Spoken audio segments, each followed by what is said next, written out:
too much force, you should be able to pop these out.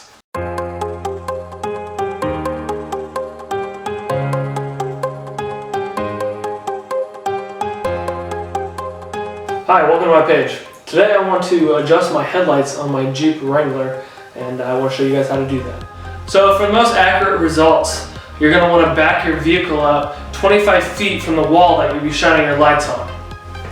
Okay, once you open up your hood, along the top of your grill is going to be these little plastic pieces. The easiest way to really get these up is going to be to just get a flathead screwdriver and see if you can wedge that between the little tab. They should pop right up, and then you can go ahead and wiggle them out. And if the top comes out, not the whole piece, you just repeat the same process with the flathead.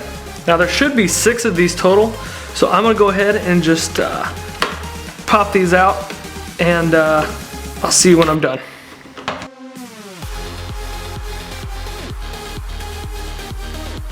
So now that you've removed the plastic grommets, this is all going to be loose.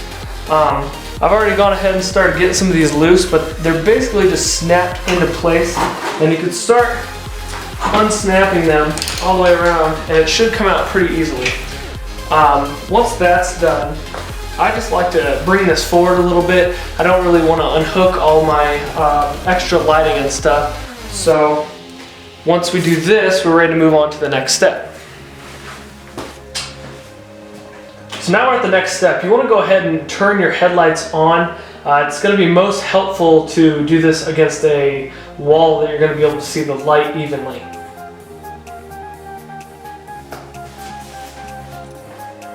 Now as you can see, my headlights are actually really level, but they're a little low. I took a drive earlier and they were pointed basically at the ground. It was really hard to see any obstacles in my path. So what we're going to do now is we're going to raise them. Now when it comes to this step, I know people have a lot of different ways of marking where your lights are currently. What I'm going to do just for this video is I'm going to take a piece of black tape, and I'm basically just going to mark the very top of the headlight line on my wall so that I know where I started, and then I'm going to move up from there, and I'm just going to eyeball it. Okay, for this next step, it's probably easiest to keep your headlights on just so you can see how far you're adjusting them up and down the wall. But for me, I had to go ahead and turn it off just for camera purposes so you can see what I'm doing.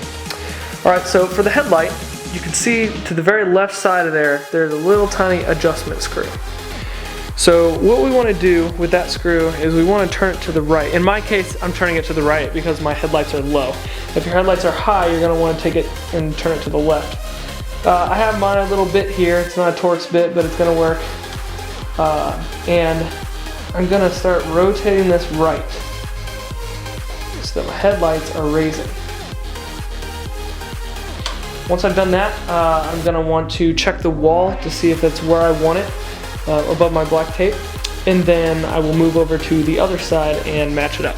Okay, so you can see here that this is our original tape line. This is where the top of our headlight beam was, and now we've moved it up about 2 inches. So I'm going to go ahead and start moving the other one up about 2 inches, and then we'll see if that helps. Alright, so just a quick side note here. I've moved on to the other headlight, and the adjustment screw is on the exact opposite side of the last adjustment screw. Okay, so now we've raised both headlights. They're even along this line here on the wall. They're 2 inches above where we started. And now it's time to piece everything back together and take it on test drive.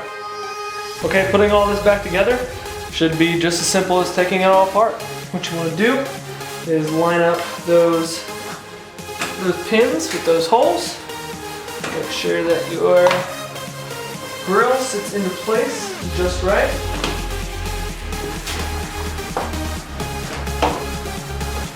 Once you got that all lined up, you should be able to start pushing the pins in.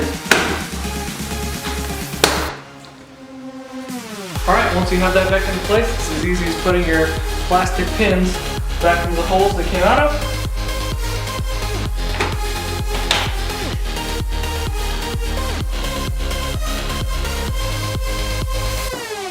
And just like that, the grill is back into place and secure. So now that we're out here driving alone, my first glance at this, it looks great.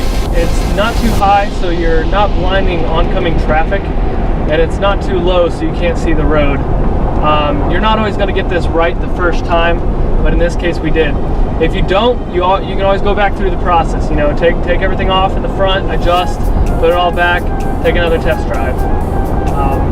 We got it right. We like how it looks, so we're moving on. Thanks for joining us today, and see you next time.